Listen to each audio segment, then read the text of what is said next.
मुझे क्या चीज़ें पसंद हैं, ये डेटा इंटरनेट के ऊपर बिकता है। ये फ्रेंड सजेशन आपको जो नज़र आते हैं फेसबुक पे, ये कोई एक मामूली चीज़ नहीं है, इसके पीछे पूरी एक साइंस चल रही है।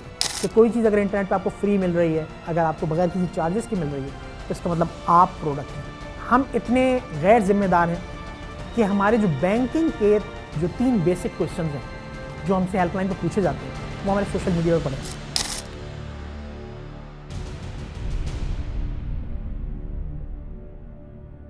फायरवॉल को समझने से पहले ना हमें कुछ इससे प्रायर कुछ चीज़ों को समझना होगा। जैसे कि आज आप सुनते होंगे दुनिया में बात हो रही है कि डेटा साइंस की बात हो रही है। कहा जा रहा है कि दुनिया का जो अब मौजूदा ख़जाना है वो सोना चांदी जेवर नहीं है, बल्कि data is the treasure of the time. तो ऐसा क्या है, ऐसा क्यों है? आपने देखा होगा कि जब हम सोशल मीडिया इस्तेमाल करते हैं, हम जब गूगल वगैरह इस्तेमाल करते हैं, तो हमें बहुत सारे सजेशंस आ रहे होते हैं। हमारे जो मोबाइल्स हमारी जेब में रखे हुए हैं वो उनके अंदर एक आर्टिफिशियल इंटेलिजेंस अप्रोच इस्तेमाल हो रही है। जब मैं आज अगले 24 घंटे के अंदर या 48 घंटे के अंदर मुझे फेसबुक के ऊपर उनमें से किसी का फ्रेंड सजेशन आ जाएगा, तो फेसबुक या जो सोशल मीडिया है वो इसको गैस कर लेता है कि ये लोग बहुत नज़दीक थे, तो शायद इनकी दोस्ती भी हुई होगी, शायद ये मिले भी होंगे, तो वो एक फ्रेंड सजेशन आपको भेज देता है। ये फ्रेंड सजेशन आपको जो नज़र आते हैं फेसबुक पे, ये कोई एक मामूली चीज़ नहीं है, इसके पीछे पूरी एक साइंस चल रही है। ठीक है, इसी तरह से आप जब गूगल पे कोई चीज़ सर्च करते हैं, तो आपने सर्च किया है गूगल पे, लेकिन जब कल आप सोशल मीडिया यूज़ कर रहे होते हैं, आप इंस्टाग्राम यूज़ कर रहे होते हैं, फेसबुक यूज़ कर रहे होते हैं, तो आपको उसी प्रोडक्ट के ऐड नज़र आना शुरू हो जाते हैं। ये क्या है? ये सब artificial intelligence based, AI based सारी एक साइंस है जो कि आपके दिमाग को, आपकी अप्रोच को, आपकी मैं क्या कहूँ कि मेमोरीज़ को वहाँ से एक वैल्यूज़ पिक करके और आपके लिए मुख्तलिफ सजेशंस का बाइस बन रही होती है। ये सजेशंस क्या होते हैं? ये सजेशंस एक्चुअली बिजनेस बिल्डिंग के लिए इस्तेमाल होते हैं। तो वो जो डेटा जो मेरे पास आया, मेरी जो लोकेशन आई, मेरी जो मैं दुनिया में कहाँ गया, मैं किस रेस्टोरेंट पे गया, वहाँ नज़दीक कौन लोग मौजूद थे, मुझे क्या चीज़ें पसंद हैं, ये डेटा इंटरनेट के ऊपर बिकता है। अगर ये एक आदमी को इस तरह से कंट्रोल कर रही है, तो मीन्स एक कम्युनिटी को भी कंट्रोल कर सकती हैं, एक मुल्क को भी कंट्रोल कर सकती हैं, कौम को भी कंट्रोल कर सकती हैं। अनफॉर्चुनेटली जब हम पाकिस्तान की बात करते हैं, तो पाकिस्तान में हम लोग बहुत सोशल मीडिया ड्रिवन हैं।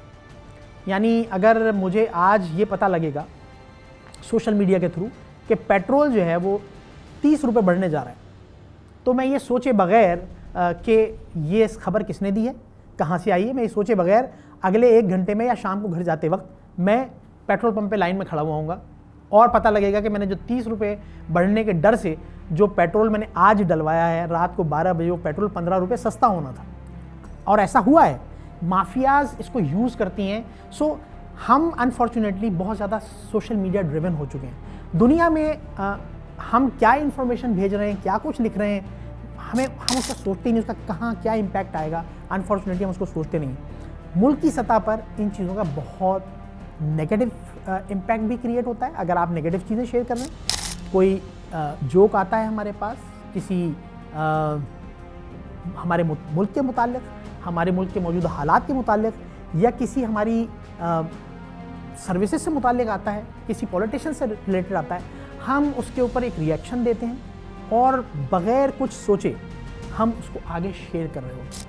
हम लोग अपने मुल्क के लिए आई मस्ट से कि हम नेगेटिव इम्पैक्ट क्रिएट कर रहे हैं, दुनिया में एक नेगेटिव पिक्चर क्रिएट कर रहे हैं। ठीक है, तो इस डेटा को रोकने के लिए दुनिया में ऑलरेडी बहुत काम हुआ है। आप यूरोप के लेवल पे जाएंगे, स्पेशली अगर आप यूके में जाएंगे, तो आप अपनी वेबसाइट को यूके से बाहर होस्ट नहीं कर सकते। उसके ऊपर जो डेटा है, चूँकि वो क्लाइंट्स का डेटा होता है और क्लाइंट की प्राइवेसी वहाँ की गवर्नमेंट ने उसकी जिम्मेदारी ली हुई है, तो आप कौन होते हैं कि उसे आप स्कैटर्ड कर सकते हैं, आप उसे किसी US के डाटा सेंटर में या कहीं चाइना के डाटा सेंटर में, कहीं और XYZ लोकेशन पर उसको सेव कर सकें। लिहाजा वहाँ इस तरह के कवानीन जो है वो नाफिज कर दिए गए हैं कि आप अगर वहाँ रहते हैं, इट डजेंट मैटर कि आप वहाँ के शहरी हैं या नहीं, अगर आप वहाँ रहते हैं और आपके पास वहाँ का डेटा है, तो आपने उसको इंश्योर करना है कि आपने वो UK की हदूद से बाहर नहीं होना चाहिए। ठीक है, इसी तरह से अगर हम बात करें तो बैक इन 2013-14 तकरीबन या 2011 से एक GFW का कॉन्सेप्ट आया, great firewall of China. What was that? Great firewall of China भी एक्चुअली डेटा रिस्ट्रिक्ट करने के लिए थी, और उन्होंने डेटा रिस्ट्रिक्ट करने के लिए सिर्फ ये नहीं किया कि आपकी वेबसाइट, आपकी ऐप उस चाइना में होनी चाहिए, बल्कि उन्होंने अपने सोशल मीडिया के जो चैनल्स थे उनको भी ब्लॉक कर दिया। उन्होंने कहा आप फेसबुक यूज़ नहीं करेंगे, बल्कि उसकी जगह उन्होंने अपनी एक ऐप वहाँ पर मुतारिफ़ कराई, एक सोशल मीडिया चैनल जो कि बिल्कुल फेसबुक से मिलता जुलता है उन्होंने मुतारिफ़ कराया। अब इट डजेंट मैटर कि आपका ताल्लुक़ कहाँ से, आप अगर एक एक्सपैट हैं, आप एक विजिटर हैं, तो तब भी आपको चाइना के उन रूल्स को फॉलो करना था। तो वो ग्रेट फायरवॉल ऑफ चाइना जब आई तो उन्होंने सोशल मीडिया, स्काइप उन्होंने ब्लॉक कर दिया, उन्होंने फेसबुक ब्लॉक कर दिया, उन्होंने उसकी जगह दूसरे इस तरह के सोशल मीडिया चैनल्स इंट्रोड्यूस कराए हुए थे चाइना में जो आपको यूज़ करने थे। तो ये ऐसा नहीं कि पाकिस्तान में अगर कोई ब्लॉकिंग करने की बात आपके सामने आई है तो आप उसको नेगेटिव ले रहे हैं कि ये शायद हमारे ऊपर कोई एक बहुत बड़ी कोई गुलामी का तौक हमारे गले में डाला जा रहा है। ऐसा नहीं है, बिकॉज जब ये नज़र आ रहा है, देखिए जब मुझे ये नज़र आता है कि मेरा बच्चा जो है वो शरारती है या वो गैर जिम्मेदार है, तो फिर मैं उसके ऊपर कुछ पाबंदियाँ लगाता हूँ। पहले मैं उसको समझाता भी हूँ, लेकिन अगर मुझे लगता है कि बात इसकी समझ से बाहर है तो फिर मैं उसके ऊपर कुछ पाबंदियाँ लगाता हूँ, कुछ ऐसे चेक लगाता हूँ, डीप चेक्स लगाता हूँ कि इससे ये अपने आप को या फैमिली को कोई नुकसान ना पहुँचा दे। तो सिमिलरली गवर्नमेंट की सिर्फ यही जिम्मेदारी नहीं है जो आप पर हम क्लेम करते हैं कि हमें मिलती नहीं है कि वो आपको पानी पहुँचाए, वो आपके लिए रोडें बनवाए। कुछ इस तरह की पाबंदियाँ, कंडीशंस, ऐसे रूल्स इम्प्लीमेंट करने पड़ते हैं जहाँ पर चीज़ें आपके कंट्रोल में रहें। बहैसियत एक इस्लामी मुल्क, इस्लामी जमहूरिया पाकिस्तान, आपको और हमें एक आम शहरी होने के नाते हमें ये नहीं पता कि हमारी ये जो इन्फॉर्मेशन जो हम लिख रहे होते हैं, जो हम सोशल मीडिया पे चीज़ें पोस्ट कर रहे होते हैं against our country, against the government, against the politicians, against the services, वो क्या इम्पैक्ट क्रिएट कर सकती हैं। हम अनफॉर्चुनेटली उसको जस्ट एक जोक की तरह उसको आगे शेयर कर रहे होते हैं।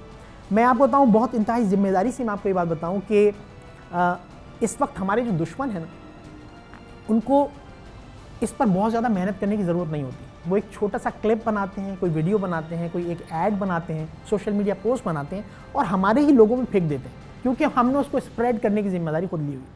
हम इतने गैर जिम्मेदार हैं कि हमारे जो बैंकिंग के जो 3 बेसिक क्वेश्चंस हैं जो हमसे हेल्पलाइन पर पूछे जाते हैं, वो हमारे सोशल मीडिया पर पड़े हुए हैं। मेरी डेट ऑफ बर्थ, मेरा फुल नेम, मेरा मदर्स मेडिन नेम, वो मैंने मदर को कहीं टैग किया होगा, अपनी वालदा को टैग किया होगा उनकी बर्थडे वगैरह पे, तो वो सब कुछ मैंने सोशल मीडिया पे फेंका हुआ है। तो फिर मेरा अकाउंट क्यों नहीं हैक होगा? और जब हम इस तरह की गलतियां करते हैं तो सिर्फ मेरा इंडिविजुअल नहीं बल्कि एक पूरे बैंक का डेटा भी मिसयूज़, एब्यूज़ हो सकता है। तो जब हम इतने गैर जिम्मेदार हैं तो फिर ऐसी पाबंदियाँ और ऐसी जिम्मेदारियाँ क्यों ना हो?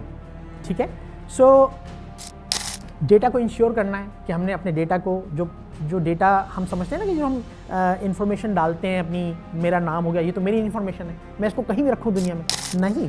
जब आप ये डेटा अपना डाल रहे हैं और आप ऐसा कोई बिजनेस करते हैं जिसमें आपकी कोई ऐसी वेबसाइट या कोई ऐसी ऐप है जिसमें आप यहाँ के हज़ारों लाखों लोगों का डेटा सेव करते हैं, तो इसका मतलब आपका डेटा अगर वो कहीं और रखा है तो कभी भी कंप्रोमाइज़ हो सकता है।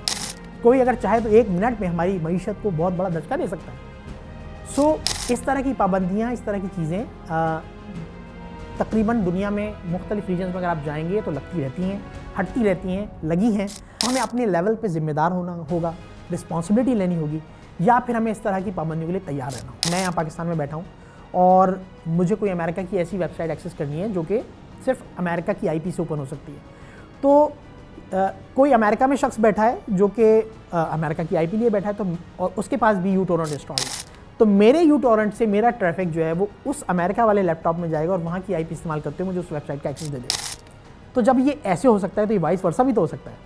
तो सिमिलरली जब हम कनेक्टेड हैं और जब हमने इस तरह की ऐप अपने सिस्टम में रखी हुई है, तो आप यकीन मानिए कि हम भले कोई डेटा एक्सेस ना करें, बट वो ऐप सिर्फ हमारे सिस्टम में मौजूद है, तो दुनिया की पता नहीं किस किस कंट्री से हमारे सिस्टम के थ्रू डेटा हमारे कितनी चीज़ों का एक्सेस कर रहा होता है, हमें नहीं पता होता। If you are getting anything free on the internet then you are the product. याद रखिएगा कि कोई चीज़ अगर इंटरनेट पे आपको फ्री मिल रही है, अगर आपको बगैर किसी चार्जेस की मिल रही है, तो इसका मतलब आप प्रोडक्ट हैं, आपको इस्तेमाल किया जा रहा है। तो फायरवॉल जो है वो इन चीज़ों को इंश्योर करती है कि वो आपको इस तरह की चीज़ों को ब्लॉक कर देती है। तो कोई वेबसाइट हो, कोई पर्टिकुलर ऐप हो, कोई पर्टिकुलर डोमेन हो, कोई पर्टिकुलर वेबसाइट का कोई पर्टिकुलर पेज ब्लॉक करना हो, तो वो तक ब्लॉक हो सकता है। तो अगर मैं बात करूँ कि पाकिस्तान में जो क्योंकि गवर्नमेंट खुद चाहती है कि पाकिस्तान में इस वक्त तीसरी बड़ी सनत जो है वो IT इंडस्ट्री है, जो कि पाकिस्तान को डॉलर्स कमाने में मदद दे रही, जो एक्सपोर्ट्स में मदद दे रही।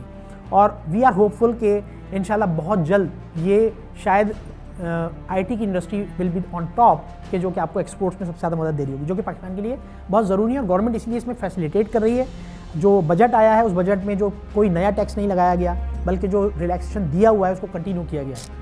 फ्रीलांसर्स हैं या जो, अगर मैं सॉफ्टवेयर हाउस इंडस्ट्री की बात कर लेता हूँ, तो जब सोशल मीडिया ब्लॉक हुआ था तो पीटीए और पाशा के लेवल पे इस तरह की फैसिलिटेशन दी गई थी कि आप कंपनी लेवल पे इंश्योर करेंगे कि सोशल मीडिया का गलत इस्तेमाल ना हो। यानी अगर मैं एक सॉफ्टवेयर हाउस ओन करता हूँ तो पीटीए मेरी जो आईपीज़ हैं उनको फाइट लिस्ट करेगी, क्योंकि मैं बिज़नेस के लिए मैं इंश्योर करूँगा कि मेरे पास जो सोशल मीडिया इस्तेमाल हो रहा है वो सिर्फ बिज़नेस पर्पज़ के इस्तेमाल हो रहा है, वो सिर्फ कमाने के लिए इस्तेमाल हो रहा है, वो मुल्क पे कीचड़ उछाड़ने के लिए इस्तेमाल नहीं हो रहा। ये मुझे इंश्योर करना है और उसके नतीजे में जो आईपीज़ हैं उनको वाइट लिस्ट किया जाएगा और हम सोशल मीडिया को इस्तेमाल कर सकेंगे। सो ये कंडीशंस आगे इस पर सॉफ्टवेयर हाउस इंडस्ट्री जो है वो भी इसके साथ गवर्नमेंट के साथ काम करती है। और जब इस तरह की कोई खुदा न खास्ता इस तरह की ब्लॉकिंग आती है तो फॉर श्योर जो चेयरमैन पाशा हैं और जो इस तरह के जो लोग हैं वो गवर्नमेंट के साथ और मिनिस्ट्रीज़ के साथ इस पर यकीनन डिस्कशन करेंगे। और ऐसा नहीं होगा कि आप कोई जो है वो हाईजैक हो जाएंगे, आप जो किडनैप हो जाएंगे, तो ऐसा कुछ नहीं है। यकीनन सिर्फ रॉन्ग प्रैक्टिसेस को रोकने के लिए ऐसा हो रहा है। हम नहीं जानते, देखिए जो हम ये आज़ाद फ़िज़ा में सांस ले रहे हैं ना, इसके दुश्मन कितने लोग हैं हमें नहीं पता।